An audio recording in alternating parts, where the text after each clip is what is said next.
So hello, and welcome this evening. We are so pleased to bring you a candidate forum for the Marin Municipal Water District Board of Directors, Divisions 2 and 5.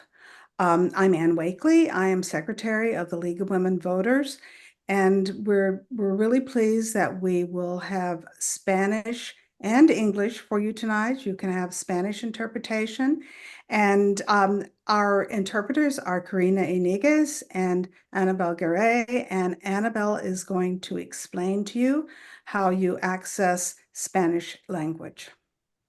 Thank you so much, Anne. Hi, everyone. Welcome. Hola a todos, bienvenidos. I will provide this message in Spanish so that we can make this forum accessible to other voters. Si ustedes están participando y desean escuchar en español, vamos a ofrecer interpretación simultánea. Y para seleccionar español, pueden fijarse en la parte inferior de su pantalla de su computadora. Van a ver un globo terráqueo. Seleccionen el globo terráqueo. Luego seleccionen español y tienen la opción de silenciar el audio original. Esto es para solo escuchar a las intérpretes y no escuchar inglés al fondo. Si están usando un teléfono inteligente, una tableta, un iPad, pueden tocar su pantalla suavemente ahora mismo y van a ver un menú de 3 puntos. Puede ser que diga más o more. Seleccionen ese menú de 3 puntos. Luego seleccionen el menú desplegable que dice interpretación de idiomas. Al hacer esto, seleccionen español y nuevamente tienen la opción de silenciar el audio original. Luego de hacer esto, seleccionen finalizar o done para activar la interpretación. Y si tienen alguna dificultad, voy a incluir las instrucciones en el chat. Muchísimas gracias y ahora vamos nuevamente con la Liga de Mujeres Votantes. Thank you so much. I'll turn it back over to the League of Women Voters. Thank you so much, Annabelle. We're really pleased that this forum tonight is coming to you not from just the League, but from the Marin Conservation League. We're partnering on this forum, and Larry Minikis is here to open us up, to get us started. Thank you, Larry.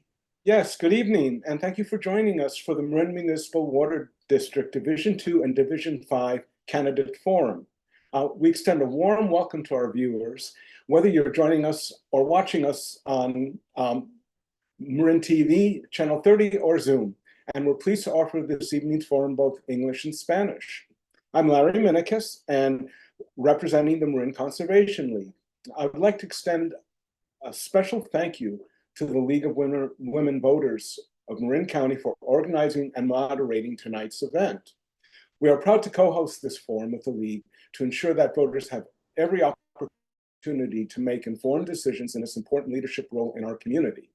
And now I'm pleased to hand things over to tonight's moderator, League of Women Voters member, Lori Nardone. Lori, on to you. Thank you, Larry. Good evening. I am Lori Nardone, your moderator this evening. Thank you for joining us for this candidate forum.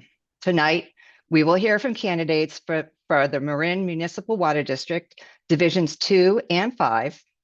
This board establishes policy on the district's mission, goals, and operations, and it represents the general public in deciding issues related to water supply. The Marin League of Women Voters is a trusted, nonpartisan membership organization that encourages informed and active participation in government. We promote voter education and advocate for issues. We never endorse or oppose candidates or political parties. Moderating candidate forums is an important part of our work.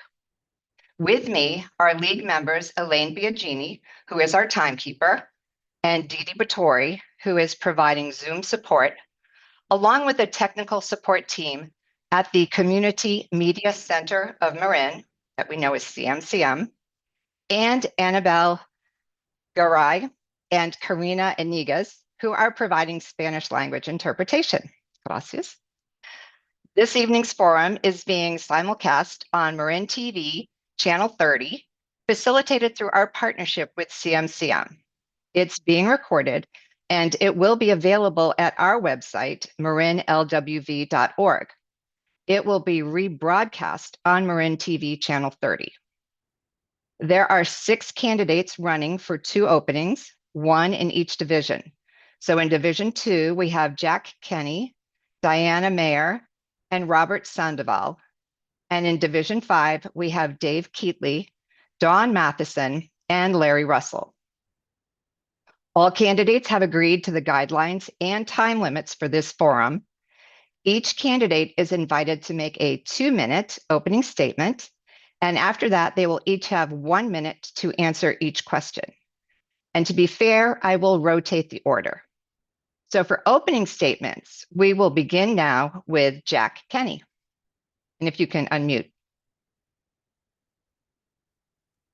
Hi, I am Jack Kenny, 21-year Marin County resident, and I am running for Marin Municipal Water District Division 2 Board Director this November because Marin Water needs to continue doing everything it can to minimize the rate raises in years to come and address drought in the most financially frugal and environmentally considerate manner possible.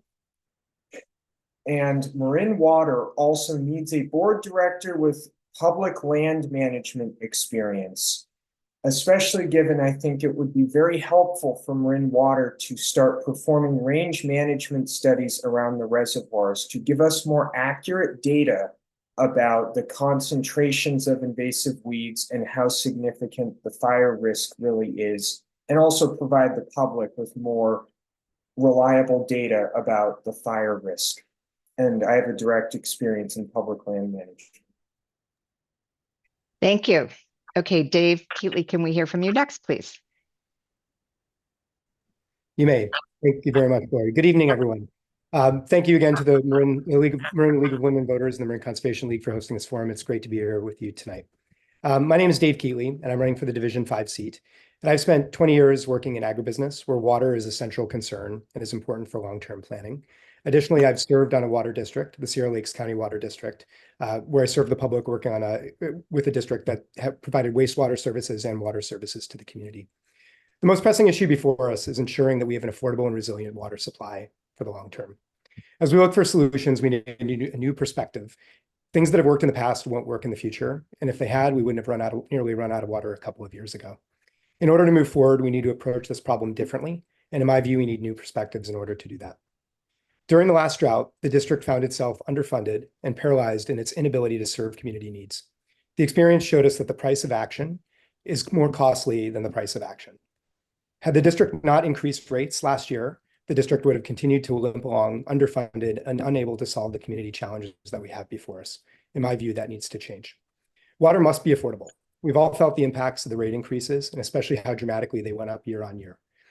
The increase from both changing tiers and increasing rates across the tiers was hard for consumers to swallow at both times, or at the same time. However, that was due to the fact that the district found itself in a weak financial position.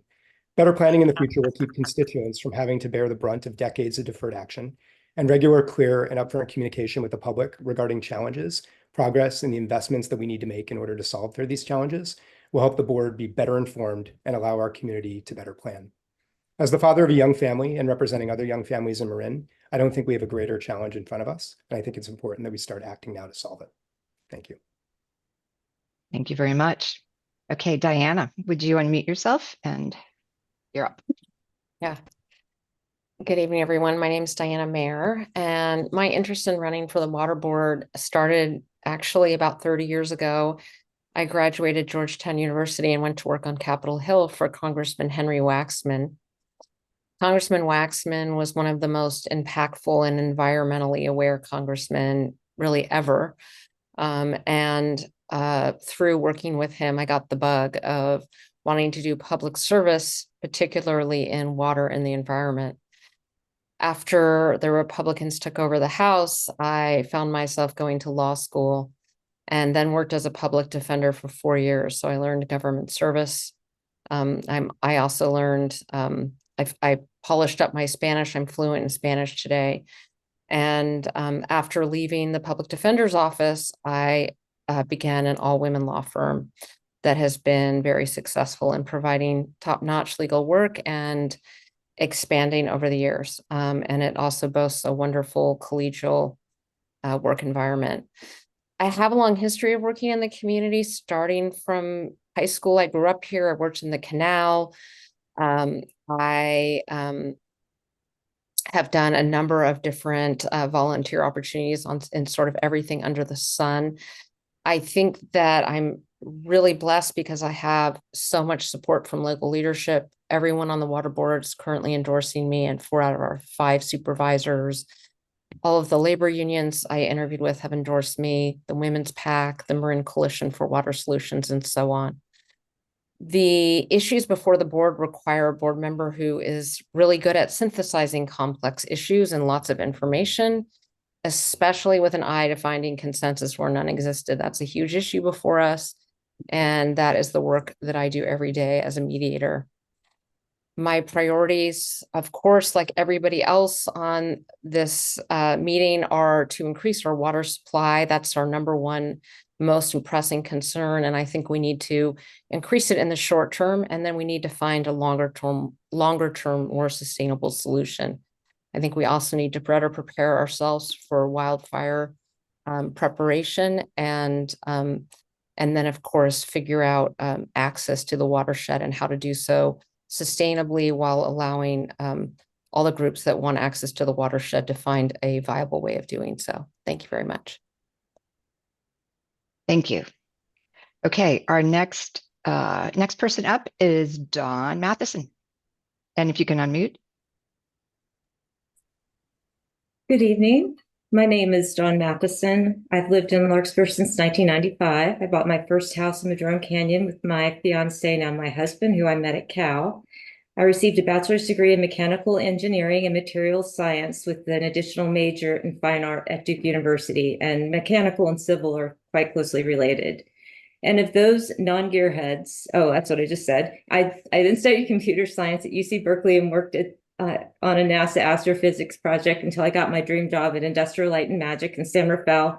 I worked there for 10 years until I had to resign due to family demands. I had special needs twin boys and a husband who had been disabled by meningitis. One of my sons is autistic, and he is now a senior at UCLA. The other studying computer science at COM and working for a local startup.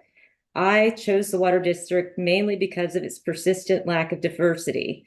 Unfortunately, I've been discriminated against. I've been grabbed. I've been stalked in my workplace. I've had many, many problems because in the engineering world of how I present, a small blonde woman is just not assumed to be a competent engineer. So I think the only way to change that is from the top. And I feel driven to understand and solve problems. I would like to apply my skills to long-term public works that can benefit from my perspective and knowledge base. And I've spoken to the general manager, and we had a really interesting kind of geeky conversation. But I am even more convinced that we need to start laying the groundwork for IPR, which is recycled water. I really think that is going to be the solution of the future. And the state is now giving money to develop those systems. And I really think that Marin needs to start looking in that direction, because our water, 25 or 22% of our water that comes from not our source we get from Sonoma is not guaranteed. So if we go in drought, they go in drought. Thank you. Thank you. Okay, Robert, would you like to unmute? Thank you. Thank you. Good evening, everyone. I want to start by saying thank you to our hosts, the League of Women Voters of Marin County and the Marin Conservation League, for providing this space and allowing us to connect with voters here today. My name is Robert Sandoval, and I'm running to represent you on the Marin Water Board. Like many of us, my wife Linda and I decided to live in Marin because we fell in love with Mount Tam and the community here. And we knew that this is where we wanted to raise our family. I'm passionate about ensuring that we are planning ahead to have a safe, secure water supply for our families and our future. And I'm deeply committed to addressing our water supply needs while finding solutions that continue to protect our environment and our watershed. I'm a native Californian, the son of Mexican-American and Jewish parents, and now a husband and father of my own young family here in San Rafael. I began my career as a California Deputy Attorney General hired by Kamala Harris, representing employees in state agencies like California Parks. I also serve as a San Rafael Park and Recreation Commissioner and on the board of a local nonprofit called the Point San Pedro Road Coalition in East San Rafael. The most recent 2021 drought showed us that we weren't prepared for the future and more extreme climate change that is inevitable in our future. As a father, a young leader in the community, and a lawyer, I will bring a long-term vision to the board and a renewed focus on the future of our water supply, on financial management and affordability for all. I'm proudly endorsed by MMWD Board President Ranjiv Kush, the majority of the San Rafael City Council and School Board, the Marin Democratic Party, and the Marin IJ. I'm also endorsed by many of my neighbors, people in the community here in San Rafael who know me personally and know my dedication to public service. And I believe my passion and commitment to tackling these complex water issues ahead of us make me the right person for the job. Thank you. Thank you very much. And last but not least, Larry, can we hear from you? Absolutely. Thank you. My name is Larry Russell. I've had the privilege to serve the interests of Southern Marin for 20 years as a member of the MMWD board. I'm the eyes and ears of the public on the board, and I watch your pocketbook. Being a water board member is fundamentally different than joining a school board or a city council. To be effective, board members must have a knowledge about water management and public health. I live and breathe water and am proud of my nickname, Dr. Water. As the only board member who is a professional water engineering expert, I bring an essential perspective to keeping our water clean, healthy, and available. As the only board member to vote against the recent rate increase, which was neither equitable nor fair, I'm focused on keeping our water rates affordable. Protecting our health, our pocketbooks, and serving you is the only agenda that I have. Being a member of the board of the Water District is far too important to put into the hands of inexperienced amateurs. I'm endorsed by those who know water. Among my endorsees are the Marin Independent Journal, Congressman Jared Huffman, and Supervisor Dennis Rodoni. For the past 50 years, I've served as a licensed professional engineer in water resources management. I work around the world on water supply issues, including on the behalf of the victims of the Flint water crisis. It is easy to be cavalier with other people's money and their health. The Flint water crisis was an example of what happens when people without experience make critical water management decisions. In Flint, an inexperienced city council followed a staff recommendation and voted to switch to the Flint River water as a short-term alternative supply. Thank you, Larry. Okay, we are ready to move on to our questions, and we're going to start with Dave first. First question is, climate change continues to exacerbate drought conditions. What water supply options do you view as most critical for building resilience in the face of drought here in Marin? Thank you, Lori. Yes, climate change has been a huge issue recently, and it's only going to become more impactful. I support a portfolio approach to water solutions. So I think it's important to kind of look at where we can create additional supply with some of the systems we have with minor augmentation. So the board has looked at things like raising the Nicasio spillway gates to get it a little bit of additional storage, as well as looking at importing additional water from Marin, which I think can be done a little bit more than it's done today without the significant investment that would require it to be our only source.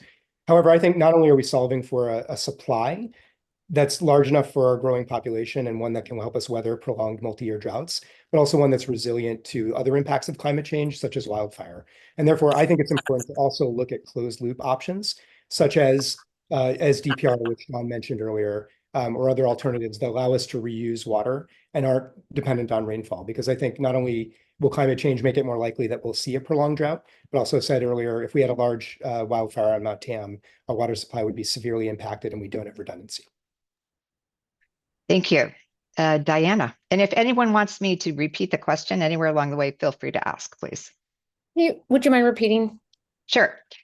Climate change continues to exacerbate drought conditions. What water supply options do you view as most critical for building resilience in the face of drought in Marin? So I think that in terms of what the best long-term solution is, and the best solution that really takes into account the fact that climate change is getting more and more intense, is water recycling. And I don't think that's something that we can have tomorrow, but I do think it's time that we started going down that road towards preparation for something like water recycling, where we maintain our own water supply, and ultimately we don't have to be completely dependent on rain and catching that rain in order to know that Marin can be okay in the face of drought. Thank you. Thank you. Okay, how about Dawn? Hey, I came into the election saying that recycled water was the way to go because it's more environmentally friendly and it's cheaper. But it's also important because as our weather becomes more unpredictable, what in the Bahamas, what they have is cisterns, because for them a dry spell is 3 weeks without rain, so they can have a cistern. But here we have to store 8 months of water at the least, because of our dry and rainy season. And now, there's this huge differential in what the average rainfall is each year, and that's probably going to become less and less predictable. So we really need a source of water we can count on. I talked to the general manager, and something that occurred to me when he mentioned the constraints is the fact that our unique landscape gives us a possibility of a synergistic solution, because in France, they're actually building water batteries. Yeah. Okay. Sorry. Have to save that for the future. Thank you. Okay, Robert, would you like to answer that question? Thank you, Lori. Yep. So our water policies right now are really based on the last 50 years. We aren't looking into the future, to the next 50 years into the future. So I personally don't think we have the luxury anymore of not putting every option on the table. So specifically in the context of addressing climate change, I think, I agree. We're going to have more extreme weather in the future. We're going to have less predictability. We don't know how many good years we will have. We don't know how long the next drought will be. And so I think we really need to be creative and open-minded about exploring solutions like recycled water and like desal, and have open and transparent conversations about the pros and cons of each, which I'm sure we will be asked about later. So I'll get into those in the future questions. Thanks. There may be a question about that. Okay, and then Larry, would you like to take that question? I know a minute's not very long, so it's like, yep. Okay. It's an interesting question. The district has worked very hard to address these issues, controlling greenhouse gas emissions, putting the solar system on top of the building. There's been a great deal of effort from the district side. I find it quite interesting that the other candidates appear not to be aware of a $500,000 study that was done by Jacobs Engineering, looking at exactly these alternatives to see what the best alternatives were. The district has the first water recycling plant that was built by a water district. It continues to serve the Marin City Hall, the county building, the jail, and the embassy suites. So those are all served with recycled water. We produce about 1 million gallons a day. There are a lot of alternatives, but they're all pricey. So we need to keep our eye on the pocketbook. Thank you. And then Jack, would you like to address that question? You have to unmute. Sorry. Can you repeat the question? I sure can. Climate change continues to exacerbate drought conditions. What water supply options do you view as most critical for building resilience in the face of drought in Marin?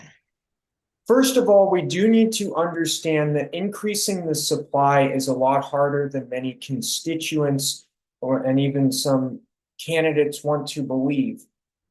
And therefore, for example, Marin Water attempted to get the Phoenix-Bontempi Lake connection approved, and that has, at least thus far and likely in the long run, failed, despite being only a 250 to 500 acre-foot expansion. And therefore, we need to be realistic about what is really feasible and affordable for Marin Water to do. And therefore, it would be best to focus on small, inexpensive, achievable projects such as the Nicasio spillway raise, the Bontempi spillway raise, and whatever Russian River water fits within our existing pipe. Okay, thank you. Well, brought up Phoenix Lake. That is my next question. And we're going to start with Diana for this question. A proposed project to pump Phoenix Lake water to the Bontempi treatment plant has raised concerns about its impact on native species in Ross Creek. How would you address this potential environmental impacts of this or similar projects? Well, I think that this project was put on hold because it was determined ultimately that we were lacking the full gamut of information that was needed in order to make a responsible decision about what to do on this project. And so I think that that information is really critical to deciding, what we're going to do going forward. Ultimately, it sounds like there is an opportunity to moderate how we use that. We pump water in a way that can protect the habitat while also giving us a little bit more flexibility in how we use water. But I think paying attention to the results of that additional information we receive is critical. Okay, thank you. Dawn, would you like to take that question next? You have to unmute. First, I just want to tag and say that Larry is misleading the public a little bit because the recycled water he's talking about is not the same kind of recycled water the rest of us are talking about. That requires double infrastructure, 2 sets of pipes. What we're talking about does not. I'm uncertain because there, like the former candidate said, there is not enough information about that particular solution to that particular problem. But I will tell you that something that I'm especially good at is coming up with creative solutions when there are these obstacles and constraints, just like I did when I spoke with the general manager about IPR. Okay, thank you. Okay, Robert, would you like to address that question? Can you ask the question again, Lauren? Sure, it was a long one, I know. A proposed project to pump Phoenix Lake water to the Bontempi treatment plant has raised concerns about its impact on native species in Ross Creek. How would you address the potential environmental impacts of this or similar projects? Thank you. So I think we, of course, have to be mindful of impacts on the environment. And I think a common critique of the board has been that we've done so many studies and not made actual decisions to move forward on these projects. So, I would just say I don't accept that it's impossible. I would like to know more information about the Phoenix Bontempi Connection project. I think to kind of echo Dawn, though, we need to be creative in finding solutions to these problems and not self-defeating. Thank you. Larry, would you like to tackle this question? Sure. Thank you. As it's clear that it's a complex issue here. Phoenix is an old reservoir, one of the first, and it has an earthen fill dam. We've had to lower its depth about 1/2 to please the dam safety folks because of concerns about the dam. There was a point in time where it was considered to be a stormwater catchment basin for San Anselmo to try and take the the water flow off of San Anselmo. The more recent issue is more complicated.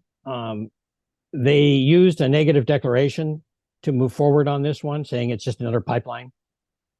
It's clearly a more complicated issue than that with respect to the species. We have to give consideration to a one water approach across the county, looking at all alternatives and all water supplies, all water as potential supply or for environmental purposes. And that's what's happening here. Thank you. Jack, would you like to be the next one to answer that? And you have to unmute. Can you state the question again? Yes, the question was, a proposed project to pump Phoenix Lake water to the Bontempi treatment plant has raised concerns about its impact on native species in Ross Creek. How would you address the potential environmental impacts of this or similar projects? This is a complicated question that probably has more details than any candidate not in office can really answer. But this explains why we do need to continue to have conservation be the bulk of how we address drought, and also explains why large projects such as the Solahuli or Alpine Dam raise are really not feasible environmentally speaking. And nonetheless, we sometimes need to make difficult decisions and accept slight environmental impacts that come with increasing the supply. Thank you. Okay, and last but not least, Dave, would you like to address that question? Yeah, thank you. We have a legacy of stewardship here in Marin that's one of our finest values. I think all of us on this panel recognize that and support that. And I think, this project to me is a good example of something where, we need to do everything we can to make sure we're protecting the native species and the environment that we're dependent on for our water. I do think specifically this project had a lot of communication issues early on. I think a lot of the problems that were identified came very late in the game and could have been identified earlier if the stakeholders were brought together and communicated with in a more clear and concise manner 18 months prior to when they eventually were brought in. So I share Robert's view that I think, at the end of the day, we will have big projects in front of us. We need to work together. We need to figure a way to bring everyone to the table to try and find the best solutions, because we all have a stake in the future and the results that happen in those projects. And we have to do everything we can to ensure that we're upholding the legacy of the community that we've inherited. So I think for this specific project, it's one that showcased that we need to be better at bringing those stakeholders in and making sure that they're heard early. Okay, thank you. Okay, for the next question, we will start with Dawn. Looking up here, that's where you are on my screen. Okay, water is a regional issue. How would you work with neighboring agencies such as Sonoma Water or the North Bay Aqueduct to ensure that Marin has a secure and diverse water supply in the future? Well, like I said, I think we should be moving away from sharing, depending upon other water supplies in other areas, because with the coming climate change, I don't think that it's not fair to ask them to solve our problems. And if they're having a drought, if we're having a drought, they're probably having a drought and they're having problems. And we can't make them deal with us to say, we want our guaranteed water. And so I honestly think that we really need to move into the area of recycled water where we're water independent, just like energy independence. Okay, and Robert, would you like to answer that question? Thank you. I think we need to improve our relationship with Sonoma Water in particular. We get 25% of our water from Sonoma Water in the Russian River. And I recognize that we at MMWD don't want to be overly reliant on external water sources, but right now I see an opportunity to improve the relationship that we have with Sonoma Water, particularly to get more winter water from them. And I think that's going to be a part of the kind of portfolio of options we have ahead of us today. And as an attorney, I've advised executives, I've worked with various stakeholders with differing views on issues. I've negotiated settlements, and I'm equipped to improve that relationship with Sonoma. Okay, thank you. And Larry, can you answer that question? Absolutely. Well, I have a different situation than the rest of the members here. I have been actively working with Sonoma Water for almost 20 years. I am an active member of the Water Advisory Committee. The contract is about to be renegotiated between MMWD and Sonoma Water. There are many issues on the table, but I think the most important one that I'm seeing as kind of an interesting thing here is you're joining the board, not the staff. There's a staff that does the work. The board helps to guide and to direct, but does not interact directly in negotiations or things like that in general. The rainy collectors that bring our water to us from Sonoma are drawing from water underneath the river and basically are a pretty drought-proof alternative because there's two flows, the one you see and the one you don't see in every river. We're drawing from the one you don't see. So I think that we've done things. Thank you. I'm sure you'll get a chance to finish that thought with another question. Okay, Jack, would you like to Can you answer? restate the question? Yeah. Water is a regional issue. And how would you work with neighboring agencies such as Sonoma Water or the North Bay Aqueduct to ensure that Marin has a secure and diverse water supply in the future? Given the Russian River has considerably more water than the local creeks in Marin County, I do think it is important that we continue to work with Sonoma County to get additional fresh water from the Russian River. Okay, thank you for that. Dave, would you like to take that question? Yeah, absolutely. As I said in my opening statement, my view is we need a portfolio approach to the water solutions. And Sonoma's been an incredible partner. They've been a very close partner for years. And as Robert said earlier, we get 25% of our water currently from them. There's an opportunity to improve that. I think one of the challenges we have in Marin is our low economies of scale, right? One of the reasons it's so difficult here is we have a tough geography and a small population to support some of these projects. So I think it's important that we evaluate regional partnerships and opportunities to look at things like, bringing additional water down or sharing closed loop systems that could be shared. But at the end of the day, I do have concerns that Sonoma County's population is also growing quickly. The Russian River will also have adverse environmental impacts from drawing water on it. The aquifers there are being depleted. And so, at one point, I think, there is an opportunity for us as we look at everything and look at how to partner with Sonoma. I do think we also need to be aware that we need to look for solutions that don't further exacerbate that and don't place us at risk if we're dependent on them. Perfect timing. Diana, you want to take that question? Yeah, can you just restate it one more time for me? Sure thing. Water is a regional issue. How would you work with neighboring agencies such as Sonoma Water or the North Bay Aqueduct to ensure Marin has a secure and diverse water supply in the future?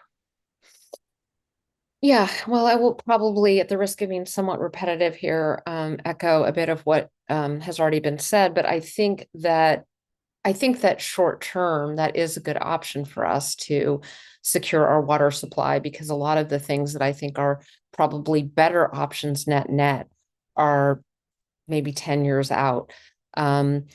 So I think that looking at, for example, the idea of conveyance, that may be the very best solution we have right now in terms of the quickest solution that will give us, say, another year's worth of water. But I also think that, we have the system, we have the infrastructure set up to, for example, do recycled water.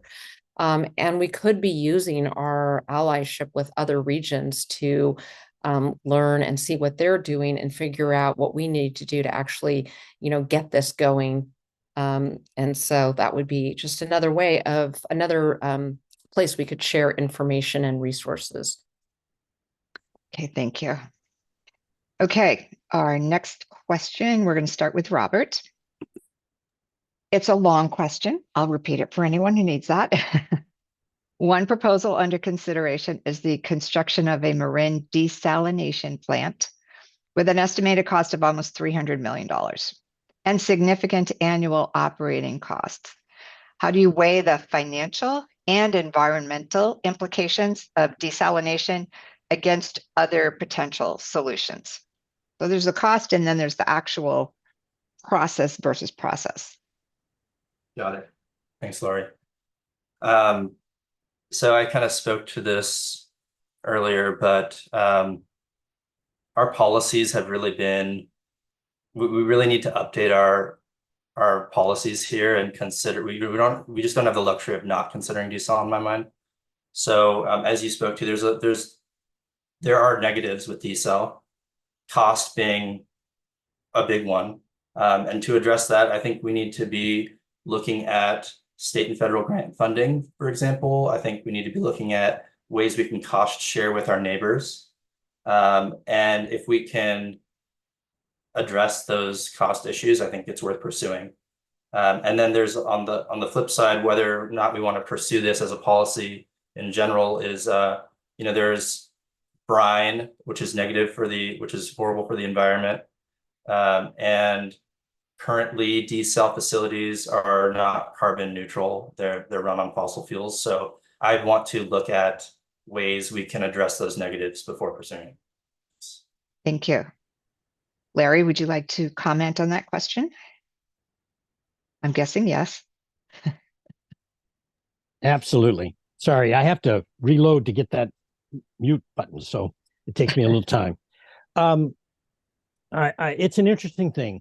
Desal is part of the reason I ran for the board in 2004. The district was very far down the road on a desal project. I thought the project was too small and too expensive. It's still too small and too expensive. San Diego has started using the Carlsbad water. They use it for 10% of their water supply, and it doubled their water bills. It's a real problem. And I was in Toronto in August at an International Water Association meeting, and discussion was there that there'll never be another desal plant built in California because of the issues of brine disposal. In 2004 and 5, I think we spent about months on brine disposal, and it is a very, very tricky problem. Thank you. Jack, you are next up and you need to unmute. Given the cost and environmental impacts that come with desalination between the brine and the energy, I do not think desalination is something that Marin Water should be considering. It's also important to remember that if you increase the water supply to at a very dramatic level, at some point, people just start wasting more water again, and we defeat the last 20 plus years of conservation efforts that Marin has done a great job at. And we in reality need to continue exercising conservation as a way to address drought. And desalination is to some extent just a way to disregard conservation. Thank you. Dave. Thank you. One thing I appreciate about the recent board members that joined in 2022 is that they're bringing a new perspective, right? And they're not amateurs, they're professionals in everything they do, with very different backgrounds than what the prior board members had.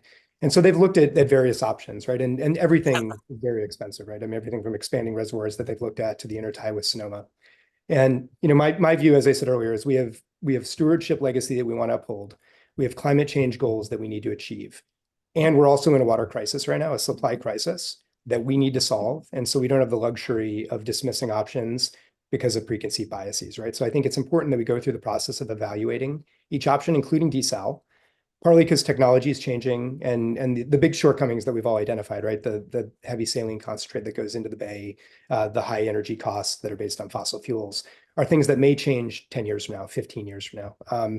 I also think there's an advantage to having a closed loop system, whether it's something like desal or recycled water, reused water, in that we are creating redundancy and resiliency. Thank you. Diana, would you like to take that? Yeah, I think desal has a lot of potential. I don't think it's there yet, but I don't think any of the solutions we're looking at are fantastic. I think that they're all getting better. And I think desal shouldn't be taken off the table. A lot of the problems with desal are also problems with recycling, like the cost of energy, but both in terms of carbon and then literal costs. But I think that there are ways that these projects could become carbon neutral. And I certainly think that as time goes on, we'll get better at knowing what to do with the deposits that come out of them. So I think it's a good option. It's not a great option. It's something that we should continue to explore as a more permanent option, instead of conveying all our water from, or a good chunk of our water from Sonoma. Keeping it all local would be great. Thank you. Okay, Dawn, would you like to address that? I think everybody's kind of covered it. If it was strictly an engineering problem, of course, I'd do the math and consider it as an option, just like I would consider everything else.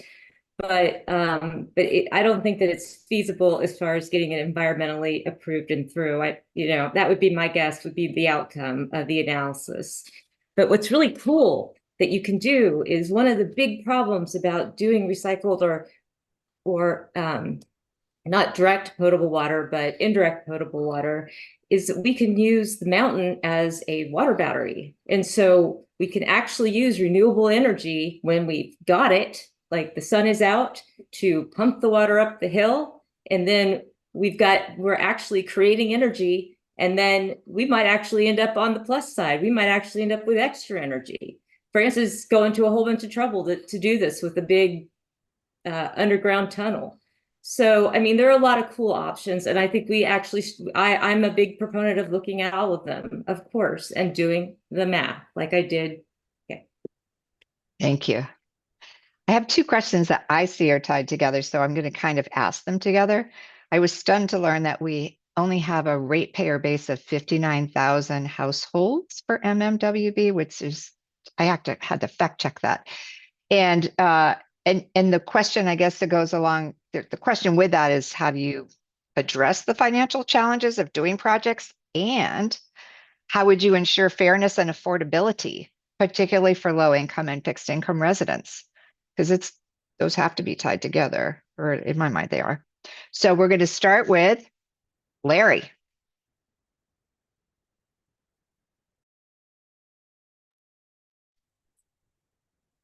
As I said previously, the reason I voted against the rate increase was it was not fair and equitable, especially at the lower income levels. We have discussed a tier 0 to help folks that not only are income challenged, but who don't use much water. There's a lot of fees that apply to the water bill that are a function of flow or demand or how much water you use. Your observations are accurate. We have 60,000 services, about 1,000 commercial, and 59,000 houses. We have roughly the same issues that East Bay Mud has, the same number of tanks, the same number of problems, but we have 1/10 of the people that East Bay Mud has to pay for it. And that, you hit it right on the head. We have to do what I was trained is little steps for little feet. And keep in mind that those bills are being paid. You take the money from here, it goes to someplace else. Thank you. Jack, would you like to unmute and address that question? This is a reason to continue to have conservation be our primary way of addressing drought. In its purest form, it's the cheapest way to address drought. And given Proposition 218, there are some limitations to how much we can really safeguard and protect the lower income constituents if we try to go down the road of some really expensive projects such as desalination. Okay, thank you. Dave, you want to tackle that? Yeah, thank you, Larry. The water board that I previously served on was also a very small district and had the same issue, right? With few ratepayers and comparably large infrastructure, or complicated infrastructure. It's a huge burden. And the board that I served on previously had spent 14 years underinvesting in preparing for the future. And so now most of the homeowners in that area are saddled with a liability of 50 years of repair and maintenance cost that really just weren't well planned for. And I see something similar here in Marin, right? We're behind the ball. And at the end of the day, I think we have some very hard choices in front of us that we need to be very clear with the community on. And it's my view that we do need to make investments to ensure that we have a water secure future that's adjusted for risk, right? That's why I keep coming back to resiliency. And at the end of the day, I do think these are things we're going to have to invest in, and we have to figure out how to keep it affordable. We have to look at ways that we can bond finance to do projects that are long-term in nature and intergenerational in nature and don't unjustly burden people today. But at the end of the day, I'd say part of the challenge is, and part of the reason the rate increases were so steep last year and in subsequent years, is that the board had not prepared for that future. Thank you. Diana, I'm going to tackle that question. Yeah, it's there are no easy answers. I think that to some extent we do, our what we charge in terms of the fees for the watershed and whatnot are based in part on and like we had this the capital fee now is based on how much use people are incurring. So there is some element of kind of trying to be equitable in that regard. But I think that the key thing is that we're going to have to just consider other options that we've really maxed out. I think what we can do with rates, and we have to consider other options like rental income on watershed properties, loans from state and funds from state and federal sources, and bonds if we need to. And I think that we also have an excellent subsidy program, and we need to keep working on that. Thank you. Dawn. Well, something I want to mention is that conservation at this point is getting into the have not territory, because the people who are affluent will not conserve past the point of pain. But the people who that bill really matters to, they're the ones that do all the conserving. And so I really think that we've been doing conservation since the 50s, but we need to look at other things. And I liked what Larry was saying. And I do think, and Dave was saying, that it should be a bond project. But another thing that really I think we should change is the way that we do our accounting, because we're not counting the lifetime into our budget. And so our budget looks a lot better than it actually is. What we should be doing is tracking how much it costs each year to use each piece of infrastructure, because there's a design life to that piece of infrastructure. And we can predict what it's going to cost us in the future to replace it. Okay, sorry. Thank you. Tough thing there. Robert, would you like to address that question? Thanks. Yeah, I don't think it's fair to either our aging community or to future generations here in Marin that we approach these kind of massive challenges expecting to put the burden of the cost directly on them. So if you're a tier 1 user, for example, meaning you use the least amount of water in our community, half the bill isn't even based on water usage, and so it's these fixed fees, and it really hurts those communities. So, I like what I heard about the tier 0 thing that Larry mentioned. I want to look into that. I think we need to plan for more reasonable rate increases in the future and not be so reactive. And that's why I think needs to be a focus on water supply and not simply conservation, which hasn't worked in the past. We should be exploring, how can we tailor our specific projects so that we don't leave state and federal grant funding off the table. And I think when there is more public sentiment and interest rates are better, we should explore things like bonds. And I just add, thanks. You'll have to save that for a future question. Okay, we will start with Jack for the next one. And you actually brought this up, I think, in one of your responses earlier.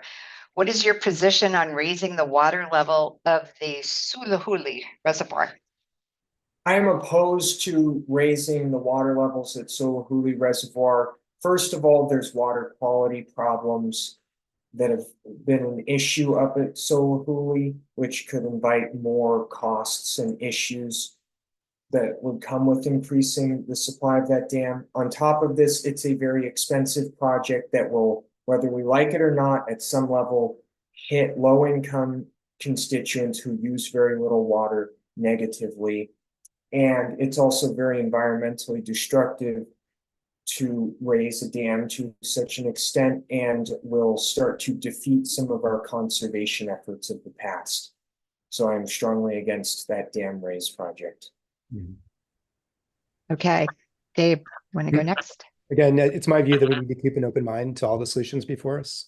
I do have concerns about expanding some of the existing reservoirs, including Solahuli. I think the district staff, when they prepared the cost estimates, which were, amongst the more attractive of the options they were looking at a mere $300 million, did include any kind of compensation for private landowner compensation for lands that were inundated as part of that expansion. And so I do think we need to continue to evaluate those options. I do think that as you start to look at the cost per acre foot generated across the portfolio to look at where we can make the best investments, I'm not sure investing to expand Solahuli is going to pan out. So I do have some concerns there. But as I said earlier, we're in a water crisis. We need to look at every option. We need to be unafraid to sort of ask these questions, because I think we're going to learn something, and it's an important step that we're dialoguing this as a community.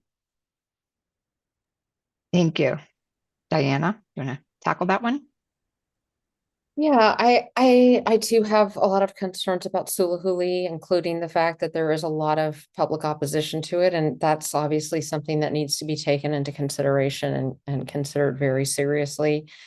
So I don't really know that it's a feasible option. I'm feel remiss about taking it to be taking it off the table completely, because I think that we are in somewhat of a crisis over the fact that we have not adequately prepared for supply.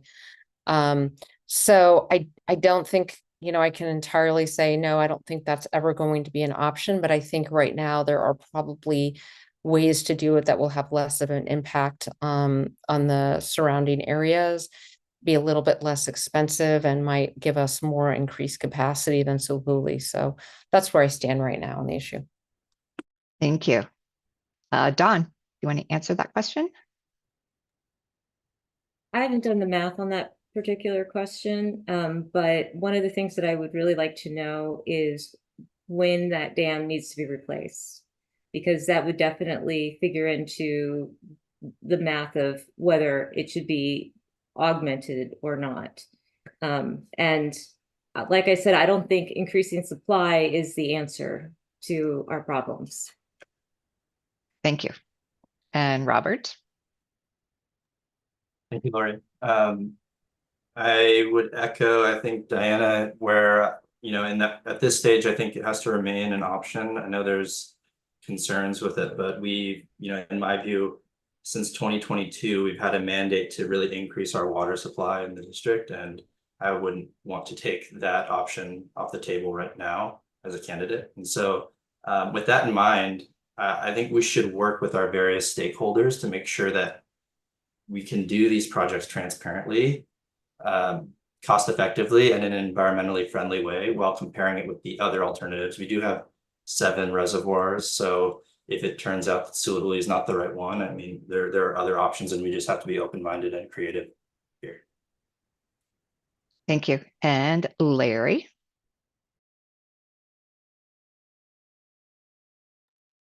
Well, I have to be a little careful here because this is a topic that's currently before the board, more or less.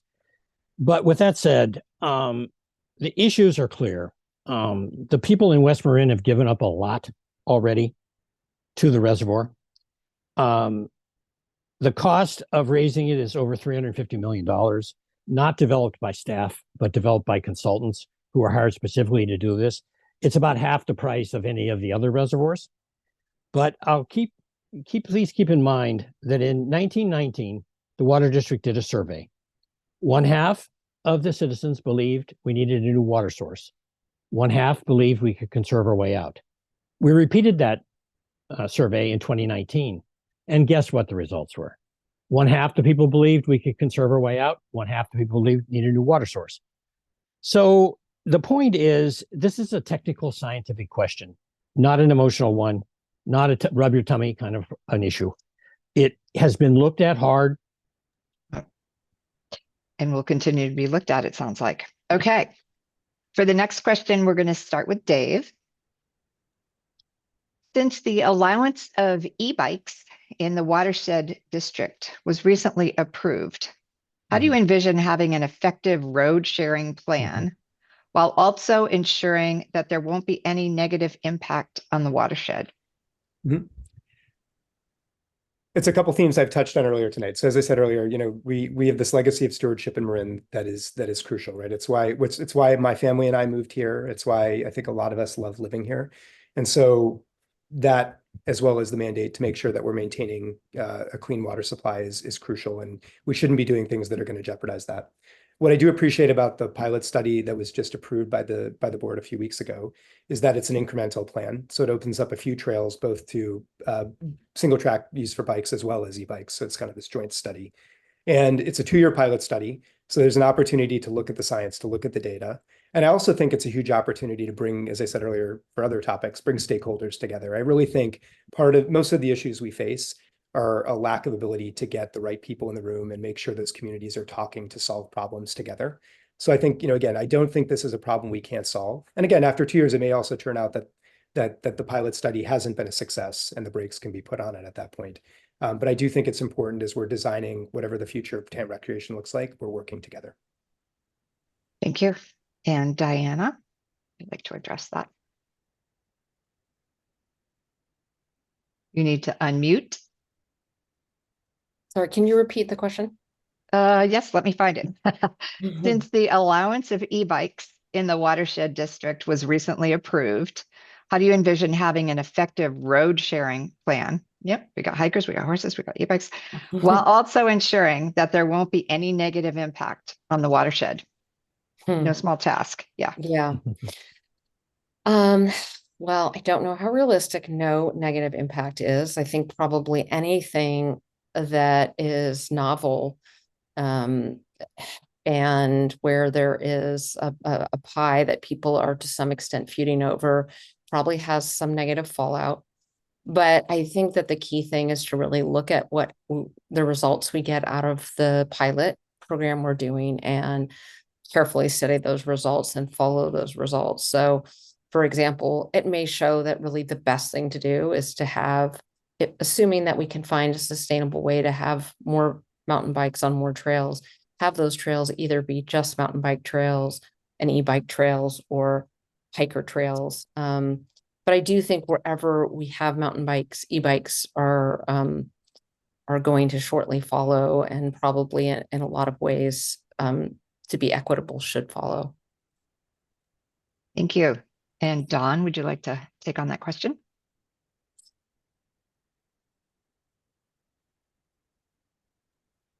Are you? Yeah. Yeah. I don't love the way that all fell out because, it was kind of pushed through by a special interest group. But I think it's impossible to have no impact from adding a huge bunch of more recreational users. And my feeling, look, I don't have any dog on this hunt. I do not do nature. Okay. Nature does not like me. I got sun poisoning in your woods. But I think that the stated goal of MMWD is to provide clean water, not to provide recreation. And the ratepayers are paying for that. And so to me, it seems like that should have been addressed to the ratepayers in a snail mail to ask, let them vote and say, this is how much it's going to cost. Are you willing to pay for it? And they might say, yeah, because people in Marin love paying for parks. But I think that I would have liked to have been asked. And I also think that there should have been signage during the entire 2 years that they were doing the study. None of my friends that used the park. Okay, sorry. That's okay. Thank you. Okay. Robert, do you want to address that? Yeah. So how do I envision an effective road sharing plan is the question. I want to look at the pilot program results look at safety for those using the trails when it comes to a road sharing plan. And I would just note that road sharing and, trail sharing is done in many places. And there's not, I haven't heard a reason why we can't share on Mount Tim. But we share in many other beautiful places that are. And so, I think we just need to continue transparent discussions, look at the results of the pilot program and get it done. And regarding the environmental, there was an environmental component to the question as well. I just would like to see continued budgeting to maintaining sustainable trails on Mount Tam, habitat restoration. And I believe it's actually it's a part of our mandate since we reformed first district in California in 1912. So I'd just like to see that continued budgeting. Thanks. Thank you. The component of that was so there wouldn't be any negative impact on the watershed.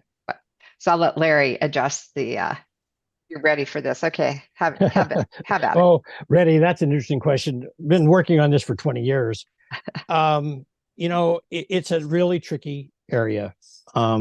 I have a great deal of empathy for the hikers who are the dominant users of the watershed from the recreation standpoint. The only smart part of a bike or a horse is the rider. And this depends a great deal on making the riders behave. I think we have hit on something that will at least allow us to see what the impact is. I don't expect large impacts of water quality, erosion, that type of thing. Again, the smart part is the rider. And if the rider doesn't understand that they're doing damage by riding when it's wet, then we have to get them and explain to them that they're not going to do this again. Enforcement is difficult here. Alternative days are probably the most likely way of enforcing safety. And okay, thank you. That would make me very sad. Jack, do you want to answer that question? No, you're on mute. If you can unmute. I think a pilot program that gives us sample data about the compatibility of hikers and bikers is good. Nothing ever beats concrete information for answering whether something is feasible and safe or not. Enforcing laws upon cyclists is going to remain very difficult, and with regards to the environmental impacts, those should remain relatively negligible, and I don't think is the biggest concern about the cycling. Altogether, I think this pilot program is a good place to start. Okay, thank you. We may have lost Dawn here because I don't see her anymore, but we're going to start with Diana for coming up on our last question here. And the question is, what role, if any, should MMWD play in countrywide residential fire prevention efforts? Is that me? I'm starting. That's you starting. Yes. Yeah. Sorry. Yep. I think this is a real area where we could be doing a lot more. I think obviously Marin is has really picked up the pace on this and has made a concerted effort. But the presentations before the board that have happened recently show that with pathway modeling, there are areas that we could be spending a lot more focus on in terms of defensible space that would go a lot further in terms of ameliorating the negative impacts of a fire. Like we tend to focus on the watershed and defensible space on the watershed, and not nearly as much on where the watershed meets urban areas, which is where a huge percentage of the work should be. So I think there's a lot we could be doing there, and I'd love to see that happen in the 4 years ahead. Okay, thank you. And Dawn, I don't know if you were on or if you fell off, but I don't know if you heard the question, but you're next. Do you need me to repeat it? Okay, yeah, you need to repeat it. The question is, what role, if any, should MMWD play in countrywide residential fire prevention efforts? Well, for them, their main their main fire prevention efforts that they should be concerned about is protecting the water supply. But in so doing, I mean, obviously we want to protect our neighbors as well and be good stewards. Sorry. I talked to the general manager about this as well, and I asked him about if they were doing anything like gating these smaller tributaries, if they had anything that would gate that off and separate the different reservoirs like you would in your house. If there was an earthquake, you know, you turn the water off to your house so you could use your hot water heater as a supply in case the water got tainted. And it doesn't sound like they've done anything like that now, but that they're looking at modeling the fire movement. And so I'm really into failures. And that's something that I studied in school. And so in contingency planning and in space, it's super important. So, okay, I'll stop. Thank you. Okay, Robert, do you want to take that question on? Thanks, Lori. Can you just Yep. What role, if any, should Marin Municipal Water District play in county-wide residential fire prevention efforts? got it? Okay, so county-wide, not countrywide. Yeah. Yeah. So yeah, I think we just need to continue to take proactive steps to protect our watershed in the county. We can use pathway modeling, for example, strategic placed areas of treatment to identify we can identify the most likely routes that a wildfire will take and focus on addressing and shoring up those areas. And that's a really good strategy. And I know that MMWD has fire mitigation plan in place, and I think that they're taking steps in the right direction to. And also, I would just say Matt Sampson on the board is a fire chief as well. So I would follow kind of the lead and the experts. But I do like pathway modeling as a way to address this issue with limited resources. Thanks. Thank you. Larry, would you like to address that question? Sure. I agree completely with Robert about Matt Sampson. He brings a lot to the board. We have to work on countywide fire prevention in residential areas. I was at a seminar about 10 years ago between the fire department and the water district, and the WUI was mentioned, and the houses, they showed pictures of houses, aerial views of the houses adjacent to the WUI on the border.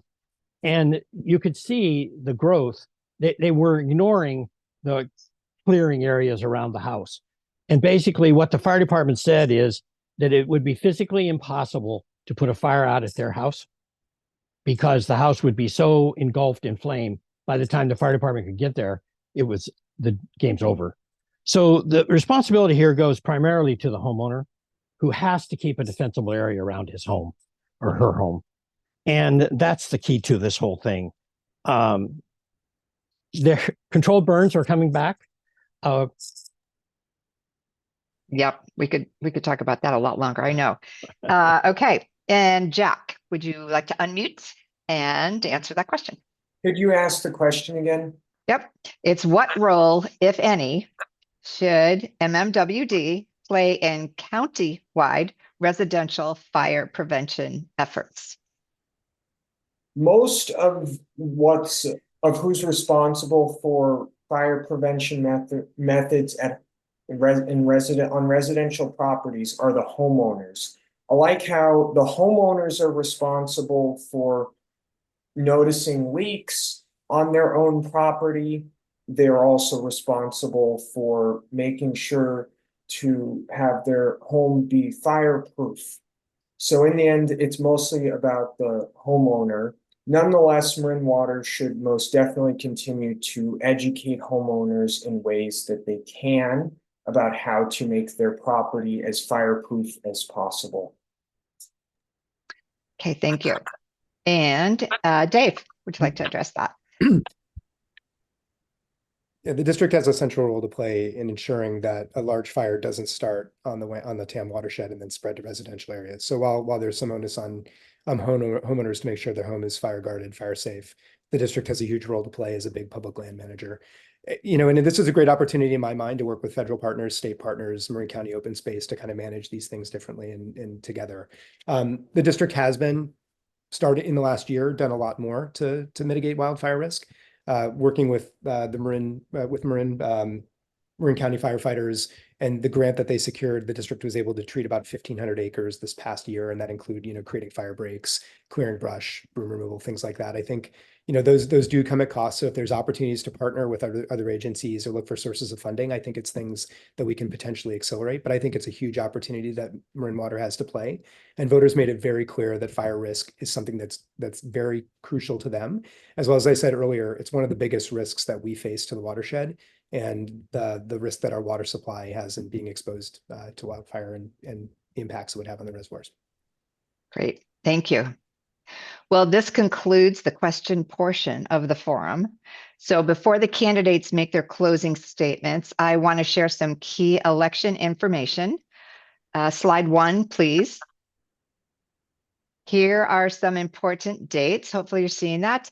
Ballots will be mailed to all registered voters beginning on October 7th, and they can be returned by mail or at an official secure ballot drop box or at any vote center. The official ballot drop boxes will be available starting the very next day on October 8th. And for in-person voting, vote centers they're replacing the assigned polling places. So voters can vote in person at any vote center in Marin. A complete list of locations is included in your voter information guide. And all vote centers will be open at least 4 days before Election Day.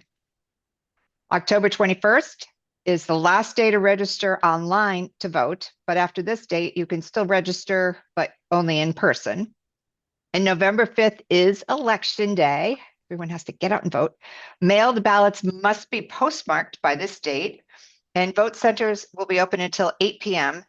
Ballots that are returned using a ballot drop box must be deposited by 8 p.m. that day. Slide 2, please. Here are the important dates in Espanol. I'm trying to learn Spanish. Be sure to sign your ballot if you return it by mail or in a drop box. And if you have questions, please reach out to Marin County's Elections Department in person, online, or by phone.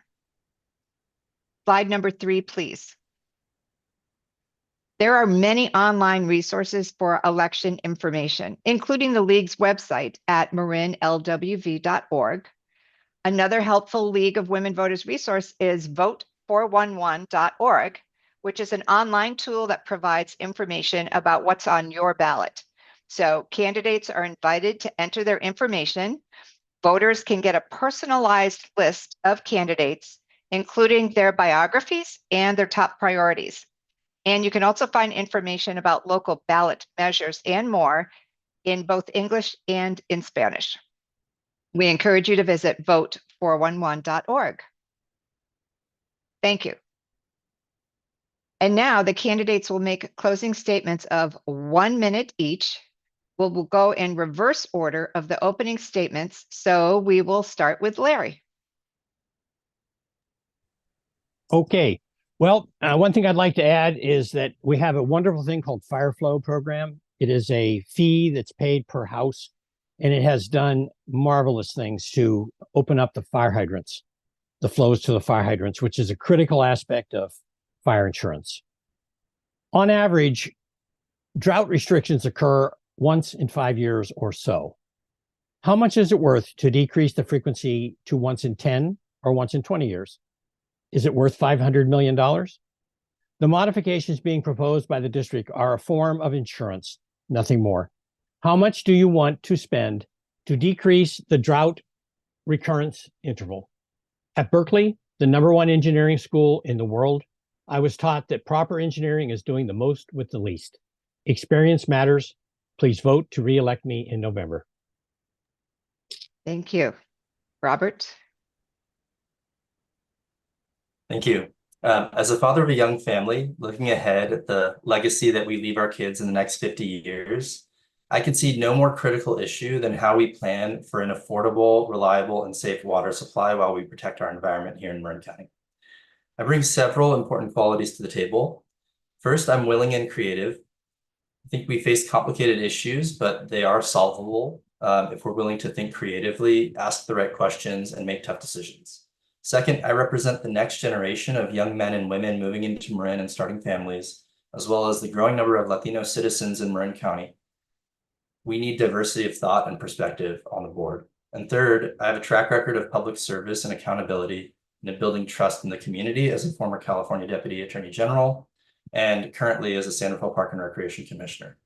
I'm endorsed by the Marin IJ, the Marin Democratic Party, MMWD President Ranjiv Kush, the majority of the San Rafael City Council and School Board, and a growing number of unelected community leaders and my neighbors. Thank you. Thank you. Okay, Dawn, we're on to you. I'm running for the Water Commission because I have the experience and a skill set that I feel is lacking in the current board. I'm running for the Water Commission because I'm a gender that I feel is not being represented on the current board. Diversity does make a difference. The people I hang out with in Marin are different than the people the rest of the board hangs out with, and the points of view need to be entered into the equation as well. My point of view and my approach to problem solving is a little different than the current board.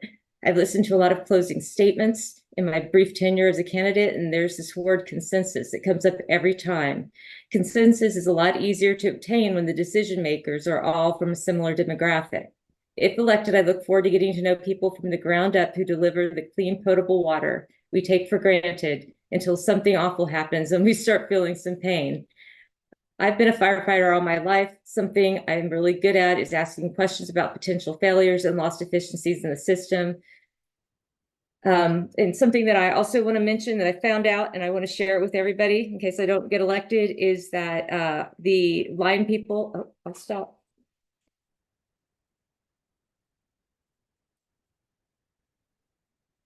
Sorry, I thought I unmuted. Okay, Diana.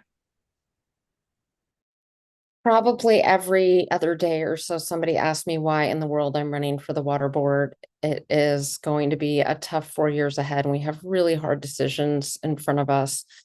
But I am not scared off by those challenges. I loved being a public defender. It was a real calling for me, even though most of my clients faced life in prison. In some ways, the tougher the task, the more I rise to it.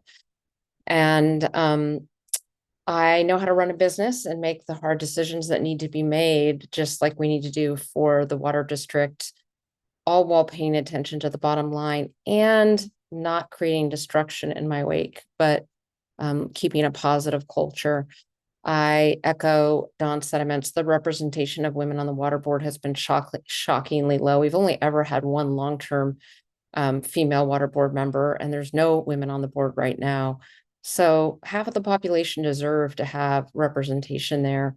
I think I'm the right person for the job. Thank you. Okay, Dave. The future is changing, and I think the next 50 years are going to look really different than the past 50 years. Earlier tonight, the Jacobson report was mentioned, the 2017 consultant study that looked at various supply options, and that was cited extensively by the civil grand jury in 2022. That was considering why we nearly ran out of water and laid the blame at the board for inadequate planning and inability to plan for the future adequately. My view is we need fresh perspectives and collaborative thinking to solve the challenges that we face. And it's my view that the best solutions are going to come from building consensus from lots of different perspectives. There's the word done, realizing every perspective is valuable. I think my personal and professional experience have set me up well to serve the community, including serving on the water district that I did, where after years of mismanagement and poor planning, we had to reestablish a financial base that would adequately serve the community. I think this is a challenge that we have to face up to. You know, we were fortunate to have inherited an incredible legacy from the generations before us. And I believe we have to ensure that we leave an equally strong legacy to the future generations and ensure that they have an adequate water supply that allows them to have the life that we've lived in Marin. Thank you, everyone, for the opportunity to be here tonight. It's been thoughtful dialogue, and I thank the hosts for. Thank you. It's been. Thank you. And Jack? I think Marin Water needs a board director who has actually attended meetings in person, as I am the only candidate of Division II who has attended a single board meeting this year.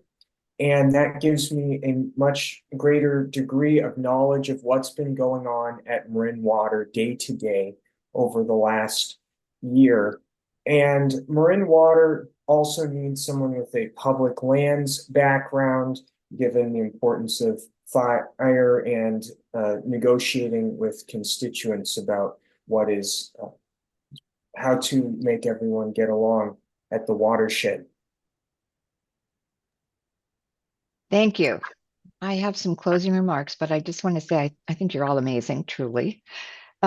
Before we end the evening, our host partner, Larry Minikis from the Marin Conservation League, has a few closing words. So I will turn it over to Larry, and then if you can turn it back to me for just a moment. I will do that. Yeah, the great 90 minutes. Thank you so much. And deep appreciation to our candidates for participation tonight. We know you've gone through a lot of these. And also to the League of Women Voters and to our organization, the Marin Conservation League, for facilitating this important forum for the Marin Municipal Water District. Again, thank you so much. And back to you, Lori. Thank you. I also want to thank the candidates for participating. I said at the beginning, I'm amazed that you do what you do and you're all so committed. It's obvious. And I really want to thank the League's Forum team for helping us to pull this together. And a special thanks to our partners at Community Media Center of Marin and our Spanish interpreters. A video of tonight's forum will be posted on the League's website within the next few days. Thank you again for joining us this evening. And most importantly, thank you for voting. Good night.